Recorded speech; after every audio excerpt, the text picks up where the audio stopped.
द्वितीय रुद्र संहिता के पंचम खंड में 26वां अध्याय। विष्णु जी के मोह भंग के लिए शंकर जी को प्रेरणा से देवों द्वारा मूल प्रकृति की स्तुति। मूल प्रकृति द्वारा आकाशवाणी के रूप में देवों को आश्वासन। देवताओं द्वारा त्रिगुणात्मिका देवियों का स्तवन। विष्णु का मोहनाश। धात्री, आंवला, मालती तथा तुलसी की उत्पत्ति का आख्यान। व्यास जी बोले, हे ब्रह्मापुत्र, आपको नमस्कार है। हे श्रेष्ठ शिव भक्त, आप धन्य हैं जो आपने शंकर जी की ये महादिव्य शुभ कथा सुनाई। हे मुने, अब आप प्रेम पूर्वक श्री विष्णु जी के चरित्र को सुनाइए। उन्होंने वृंदा को मोहित कर क्या किया और वो कहाँ गए? सनत कुमार बोले, हे महाप्राज्ञ, हे शिव भक्तों में श्रेष्ठ व्यास जी, अब आप शिव चरित्र से परिपूर्ण तथा निर्मल विष्णु चरित्र को सुनिए। जब ब्रह्मादिक देवता स्तुति कर मौन हो गए, तब शरणागत वत्सल शंकर अति प्रसन्न होकर कहने लगे। शंभु बोले, हे ब्रह्मन, हे सभी श्रेष्ठ देवगण, मैं ये सत्य सत्य कह रहा हूँ कि यद्यपि जलंधर मेरा ही अंश था, फिर भी मैंने आप लोगों के लिए उसका वध किया। हे तात, हे देवतागण, आप लोग सच सच बताइए कि आप लोगों को सुख प्राप्त हुआ अथवा नहीं। सर्वदा मुझे निर्विकार की लीला आप लोगों के निमित्त ही हुआ करती है। सनत कुमार बोले, तदंतर देवताओं के नेत्र हर्ष से खिल उठे और वो शंकर जी की प्रणाम कर विष्णु जी का वृतांत निवेदन करने लगे। देवता बोले, हे महादेव, हे देव, आपने शत्रुओं के भय से हमारी रक्षा की, किंतु एक बात और हुई है, उसमें हमें क्या करें? हे नाथ, विष्णु ने बड़े प्रयत्न के साथ वृंदा को मोहित किया और वो शीघ्र ही अग्नि में भस्म होकर परम गति को प्राप्त हुई है, किंतु इस समय वृंदा के लावण्य पर आसक्त हुए विष्णु मोहित होकर उसकी चिता का भस्म धारण करते हैं। वो आपकी माया से विमोहित हो गए हैं। सिद्धों, मुनियों तथा हम लोगों ने उन्हें बड़े आदर के साथ समझाया, किंतु वे हरि आपकी माया से मोहित होने के कारण कुछ भी नहीं समझ रहे हैं। अतः हे महेशान, आप कृपा कीजिए और विष्णु को समझाइए। ये प्राकृत संपूर्ण चराचर जगत आपके ही अधीन है। सनत कुमार बोले, देवगणों के इस वचन को सुनकर महालीला करने वाले तथा स्वतंत्र भगवान शंकर हाथ जोड़े हुए उन देवों से कहने लगे। महेश बोले, हे ब्राह्मण, हे देवों, आप लोग श्रद्धा पूर्वक मेरे वचन को सुनिए। संपूर्ण लोकों को मोहित करने वाली मेरी दया दुस्तर है। देवता, असुर एवं मनुष्य के सहित सारा जगत उसी के अधीन है। उसी माया से मोहित होने के कारण विष्णु काम के अधीन हो गए हैं। वो माया ही उमा नाम से विख्यात है, जो इन तीनों देवताओं की जननी है। वही मूल प्रकृति तथा परम मनोहर गिरजा के नाम से विख्यात है। हे देवताओं, आप लोग विष्णु का मोह दूर करने के लिए शीघ्र ही शरणदायिनी, मोहिनी तथा सभी कामनाएं पूर्ण करने वाली शिवा नामक माया के शरण में जाइए। उस मेरी शक्ति को संतुष्ट करने वाली स्तुति कीजिए। यदि वो प्रसन्न हो जाएंगी तो आप लोगों का सारा कार्य पूर्ण करेंगी। सनत कुमार बोले, हे व्यास, पंचमुख भगवान शंकर हर उन देवताओं से ऐसा कहकर अपने सभी गणों के साथ अंतर्ध्यान हो गए और शंकर की आज्ञा के अनुसार इंद्र सहित ब्रह्मादिक देवता मन से भक्तवत्सलता मूल प्रकृति की स्तुति करने लगे।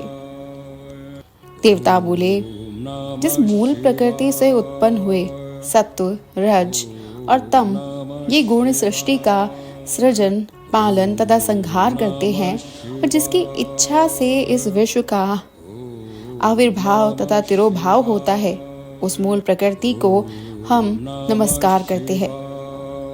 जो पराशक्ति, शब्द आदि 23 गुणों से समन्वित हो इस जगत में व्याप्त है। जिसके रूप और कर्म के वो तीनों लोग नहीं जानते, उस मूल प्रकृति को हम नमस्कार करते हैं। जिनकी भक्ति से युक्त पुरुष दारिद्र्य, मोह, उत्पत्ति तथा विनाश आदि को नहीं प्राप्त करते, उन भक्त वत्सला मूल प्रकृति को हम नमस्कार करते हैं। हे महादेवी, हे परमेश्वरी, हम देवताओं का कार्य कीजिए। हे शिवे, विष्णु के मोह को दूर कीजिए। हे दुर्गे, आपको नमस्कार है। हे देवी, कैलाशवासी शंकर एवं जलंधर के युद्ध में उसका वध करने के लिए शिव के प्रवृत्त होने पर गौरी के आदेश से ही विष्णु ने बड़े प्रयत्न के साथ वृंदा को मोहित किया और उसका सतीत्व नष्ट किया। तब वह अग्नि में भस्म हो गई और उत्तम गति को प्राप्त हुई। तब भक्तों पर अनुग्रह करने वाले शंकर ने हम लोगों पर कृपा करके जलंधर का वध कर दिया और हम सभी को उसके भय से मुक्त कर दिया। हे देवी, हम सभी उन शंकर की आज्ञा से आपकी शरण में आए हैं, क्योंकि आप और शंकर दोनों ही अपने भक्तों का उद्धार करने में निरत रहते हैं। हे भगवती, वृंदा के लावण्य से भ्रमित हुए विष्णु इस समय ज्ञान से भ्रष्ट तथा विमोहित होकर उसकी चिता का भस्म धारण कर वही स्थित है। हे महेश्वरी, आपकी माया से मोहित होने के कारण सिद्धों तथा देवताओं के द्वारा समझाए जाने पर भी वे विष्णु नहीं समझ रहे हैं।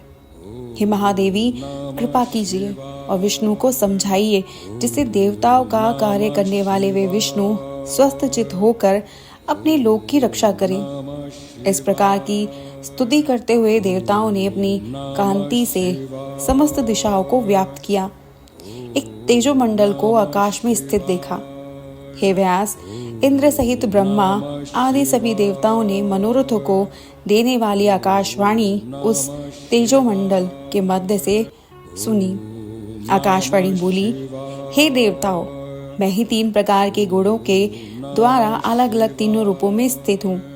रजोगुण रूप से गौरी, सत्व गुण से लक्ष्मी तथा तमोगुण से सुराज्योति के रूप में स्थित हूँ। अतः आप लोग मेरी आज्ञा से उन देवियों के समीप आदर पूर्वक जाइए। वे प्रसन्न होकर उस मनोरथ को पूर्ण करेंगी। सनत कुमार बोले, हे मुने, विस्मय से उत्फुल्ल नेत्रों वाले देवताओं द्वारा उस वाणी को सुनते ही वो तेज अंतर्ध्यान हो गया। तत्पश्चात सभी देवगण उस आकाशवाणी को सुनकर तथा उस वाक्य से प्रेरित होकर गौरी, लक्ष्मी तथा सुरा देवी को प्रणाम करने लगे। ब्रह्मादि सभी देवताओं ने नतमस्तक होकर विविध स्तुतियों से परम भक्ति पूर्वक उन देवियों की स्तुति की। हे व्यास जी, तब वे देवियां अपने अद्भुत तेज से सभी दिशाओं को प्रकाशित करती हुई शीघ्र ही उनके समक्ष प्रकट हो गई।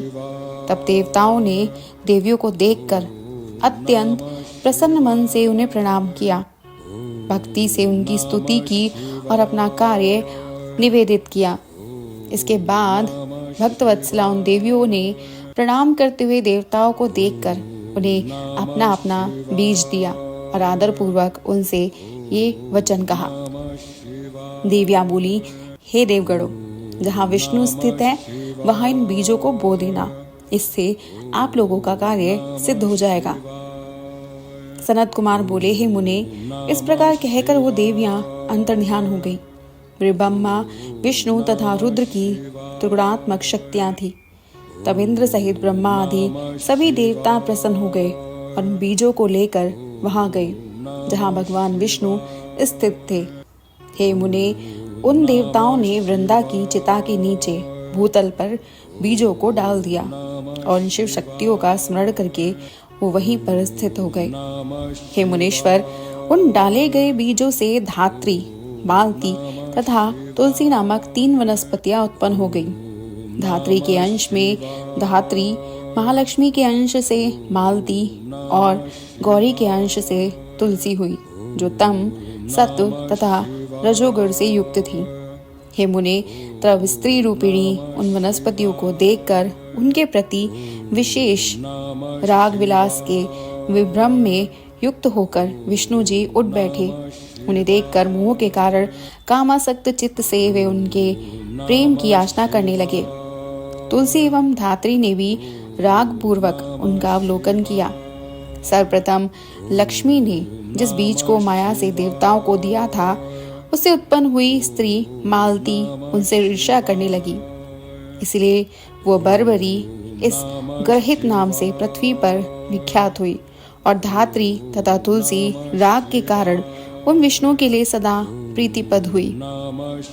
तब विष्णु का दुख दूर हो गया और वे सभी देवताओं से नमस्कृत होते हुए प्रसन्न होकर उन दोनों के साथ वैकुंठ लोक को चले गए। हे विपेंद्र, कार्तिक के महीने में धात्री और तुलसी को सभी देवताओं के लिए प्रिय जानना चाहिए और विशेष करके ये विष्णु को अत्यंत प्रिय हैं। हे महामुनि, उन दोनों में भी तुलसी अत्यंत श्रेष्ठ तथा धन्य है।